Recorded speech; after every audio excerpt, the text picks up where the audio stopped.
Well, the headlines all scream that Tesla Model Y refresh is imminent, but the offers available to make you choose the old model are now almost overwhelming, like 1 year free supercharging. What should you do? Buy now, grab a bargain, missing out on the upgrades, or wait, maybe pay way over the odds for features you may never use? I'm Dave. This is Dave Takes It On, and we've got the answers for you.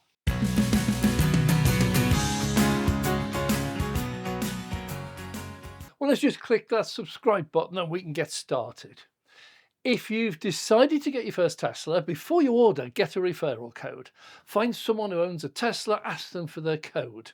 Use it, you'll get £500 off the purchase price. Simple as that. The referrer gets £750 added to their Tesla account balance, which cannot be taken as cash, but can be used if you're doing service visits or repairs, tyres, supercharging, or accessories. It's free. Use it. And if you don't know anyone, my code is in the description below. Please use it. Several of my viewers already have done. Join them. Don't pay full price. Okay, the Model Y refresh model is now well on its way. And the biggest problem with any refresh or new model is what they call the Osborne effect. This was a very successful computer company years ago with a very healthy advance order book when they proudly announced that the next computer model to be released would be bigger, better, faster, more powerful, but at exactly the same price. Well, instantly their order book emptied as people cancelled and just sat back and waited for the new model, which the company now could not develop as they needed the money from those existing sales, the orders, to finish it and bring it to production. They actually went bust. Well, since then, companies have been very carefully controlling the launch of new or refresh models in case it collapses the sales or even the entire company. And Tesla is actually superb at doing this. Now, before I can advise you on which is the best choice, I do need to quickly explain about Tesla upgrade and innovation policy. See, Tesla is pretty much unique in the auto world in that it adds upgrades on a continuous basis, sometimes daily. Not over-the-air upgrades, all Teslas get them regularly, continuously. Even my 9-year-old Model S still gets them. Here we're looking at hardware upgrades between refresh launches. We've grown used to legacy auto, which has evolved more into an assembly business than a manufacturing business. They manufacture very little themselves, usually just the engine, the gearbox, but often even that is a joint venture, like the PSA Group, that's Citroën, Peugeot, Renault, they share products, Stellantis Group, they share between them. The rest of the stuff is outsourced to suppliers, and the automaker will place a large order with a supplier for each and every component to get the very best terms and prices and arrange for them to arrive exactly as and when they're needed on the production line. This is the way it's been done for decades, and they've become really exceptionally good at it, with costs having been reduced to an absolute bare minimum. But it has one major downside. If they find a fault and need to replace a component, or if a better and, say, cheaper component suddenly comes on the market, they cannot react instantly. In these cases, the car manufacturer has to notify the supplier. They have to specify the changes needed or what they need them to make, get them to redesign a new one. Then often they have to order new production machinery, maybe injection molds, before it can be made and supplied. Then they have to agree a price, and then they have to agree a termination of all the outstanding orders of the old components they no longer need. Then they have to agree on a start date on which the supplier will only from then on supply the new components. Once available, they may also need to be able to recall all the affected models already sold if components are found to be defective. This all costs huge money, but even more importantly, a massive commitment of time. This takes weeks, months, sometimes more than a year of hard work. Well, EVs are different, or they should be. Many EV companies are substantially vertically integrated, and the successful ones like Tesla, they're incredibly integrated. Now, Tesla vertical integration means that Tesla make most of their own components. They probably make more of their own components in their own cars than any other company on earth. So for Tesla to change a component, the process is already much quicker and cheaper. On top of which, Tesla encourages uh, change and innovation. If anyone can find a better way of doing something, they do it. It's as simple as that. If you can find a better, faster, cheaper production method, they'll switch instantly. Classic example of this is the change from when they went from the traditional 50, 60, 70, 80 individual components for the chassis, each needed to be welded to another, then welded to another to form a chassis or frame. And they switched to a single piece, cast aluminium with the gigapress. That produced massive cost and time savings. And it was done between models, it wasn't a refresh. Well, I've explained all this because if you think you're choosing the old Model Y, be aware that a November manufactured Model Y is likely very different to a Model Y from the same factory but made back in January of this year. Tesla EVs constantly evolve and improve. I mean, battery packs, another example. Tesla does not usually state the exact battery size. You can look at it pretty accurately determined by maths, just divide the range by efficiency, but it's never exact. And that's because Tesla has multiple battery suppliers, including themselves, of course. If one has a glut of batteries and offers a shipload of batteries at a discount price, Tesla's quite happy to grab them and start installing them. To the driver of the car, it makes no difference. You might get a 65 kilowatt hour battery, but software restricted down to 55 to meet what was stated in the specs. Or you might actually get a 55 kilowatt hour battery.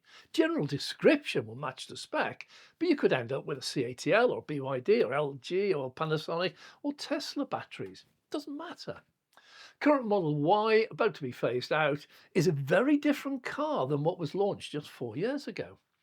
Noticeably different and better in almost every way.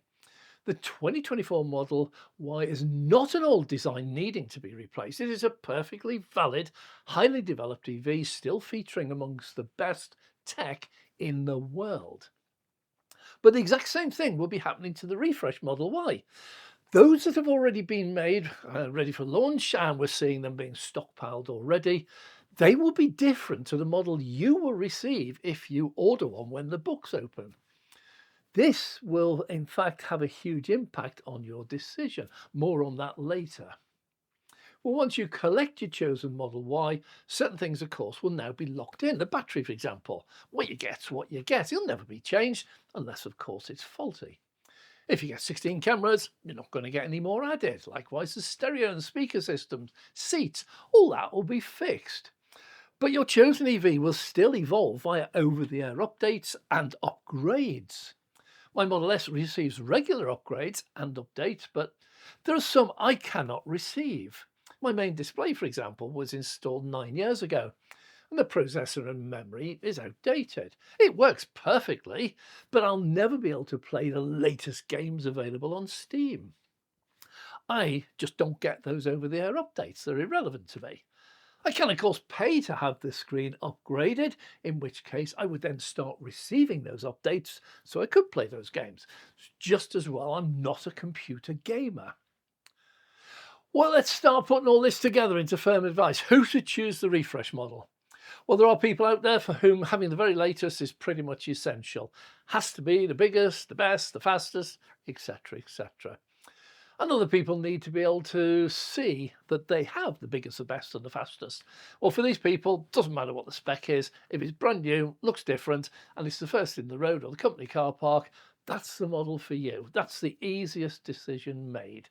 Just wait for the refresh to be launched. Get one of those. Okay, but for other people, they're going to feel that they're missing out. They're just settling for old tech that just isn't up to scratch if they choose the old 2024 model. It's a bit like buying an Apple iPhone 15 when they're just about to launch the new iPhone 16 in time for Christmas. Well, these will never be satisfied with old tech, old models, even if they will never need or use any of those new features. For these people, I did say I'd come back to this. Be aware that if you buy one of the very first refresh Model Ys on the market, your neighbor buying one a few months later might well get a better car. It will have evolved as all Teslas do. What your neighbor gets may be different. This happened a while back. Old Tesla 3s at the time had silver handle and trim. Then one day, Tesla just said, no, we've got a lot of requests. Let's just make them black. So it's instantly visible to anyone who knew, but underneath, the rest of the car was absolutely identical. So if you're going for the Model Y refresh, it will not remain exclusive and absolute cutting edge, state of the art for very long. But obviously there will be big differences that are already baked in. They won't change. Things like they're probably going to add the rear screen for the kids that appeared in the refresh Model 3, or the new suspension, or the double glazed windows all round, making it quieter. So should you choose a refresh Model Y to get the latest hardware changes? What if you have no kids or grandkids? Who's going to watch that screen in the back? If you only ever commute, will you even notice the double glazing making the car quieter at motorway speeds, or the suspension being smoother? So yes, you could get the latest tech, but you could also ask yourself, how much are you really going to use and how much you're just buying because it's the latest thing? But why even think about choosing 2024 model? Sounds crazy. Price. It will most likely be much cheaper. We do not have final prices for the refresh. Yes, we can make a guess because they did a Model 3 refresh recently, and that one launched at exactly the same price as the old model that was on sale just before it launched. That was a no-brainer, get the refresh. But Model Y is very different. The Model 3 was largely replaced by the launch of the Model Y. So Tesla needed to make the 3 refresh quite dramatic to effectively relaunch it as a bestseller it was back in the day. And with flagging sales, it needed to be better and as cheap, if not cheaper. The Model Y is the exact opposite. It is already a world bestseller, and the refresh model will sell in massive numbers, even if it is significantly dearer. Tesla always practices dynamic pricing. The prices change more often than a teenager showers. A lot more often, in fact. I know, I had 3 of them. So the Model Y refresh will feature a load of really great goodies, but I believe it will also come in at a much higher price. So if you only ever commute, never drive on a motorway, would like a cheaper price, that must be attractive. But depends how cheap. Let's see what's on offer. Well, today, just notice you can order and collect a Model Y before the end of December, and you get a whole year of free supercharging. We're back to free supercharging. Wow. If you can't charge at home, you could then charge even cheaper than I can charge at home for a whole year. And this offer is, as it reads, it's free supercharging for a year, no mileage limit. The only condition is it applies only to the first owner. If you sell the car, you can't transfer it, but it's only for a year. So who's going to sell in the first year? Add to that 0% finance. Yeah, totally interest free. It's a massive saving. So if you take that saving, add it to the free supercharging, even if only for a year, this 2024 Model Y is looking attractive. Same applies to leasing. Now, obviously, if you lease, the timing of your next car is already probably set in stone. You may not get any choice.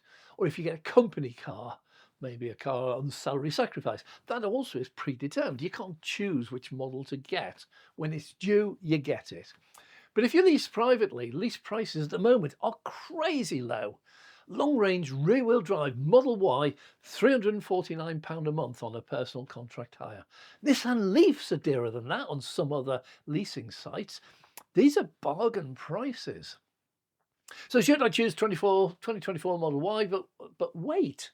Are there likely to be better offers in the next 30 days? Now, it's possible Tesla will pile in even more goodies and incentives if they are looking like they will not sell all the old models in time.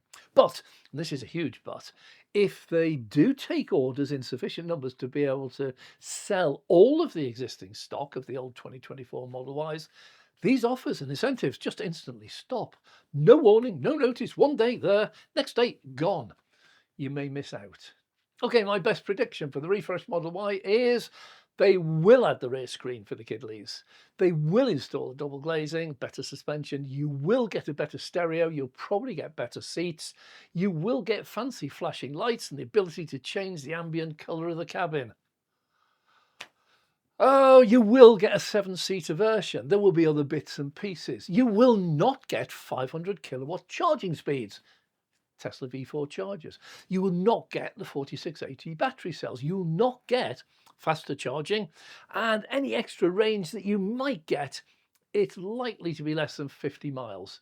It'll be no faster. It'll be noticeably dearer, certainly for the launch in the first few months. It will not get free supercharging, nor interest-free credit, nor ultra-cheap leasing deals.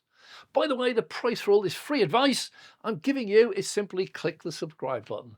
Please, surely you can do that. We're a whisker away from 16,000 subscribers, so our next big target, 20,000. Help us get there. Okay, getting off the fence, while the attraction of a brand new refresh Model Y with all the extra goodies is powerful, the old Model Y is a superb car. It has constantly evolved over the last 4 years, and very many people are extremely happy with them. Choose this, you will not be disappointed. The old model has incredible tech and specs. Things like 150-mile range added supercharging in 15 minutes. Now it could be free of charge. You get a range at the moment of 373 miles, 0 to 60 in 5.7 seconds. That's faster than a base Porsche Macan. Now, I myself am seriously tempted to upgrade, and being totally honest, I also would be torn which to choose if I did. I recognise the 2024 Model Y is a massive step up from my 9-year-old S, and the offers now are just getting ridiculous. But as a reviewer and an EV fanatic, I would be heavily drawn to the refresh model to see just how far it has evolved. Stop it, Tesla! I planned on keeping my S a lot longer. It's driving really well, very little trouble, and doing all I need it to do, and more. The decider for me and many others is, what will my wife think? Will she allow me to upgrade? Actually, the one decider for her is that as we both get older, it gets more and more difficult to get in and out of the car with the same speed and ease. Now, the car has air suspension, and it is programmed to automatically raise to the highest setting when we get home, and all our regular stops like family. And that's making it slightly better. Well, does the sneaky me stop my S suspension from raising in the hope that she will then tell me, go and get a car which is higher, that's easier to get in and out of? Maybe a Model Y. Dare I even try that? Well, I'll let you know. For sheer value, get the 2024 existing model and enjoy it. For those demanding the very latest, even if they'll barely use those features, get the refresh. I believe if I get permission, I would probably get the 2024 model to own, but I'm lucky I can then go and borrow the media cars from Tesla for my filmed reviews. Best of both worlds. I'm Dave.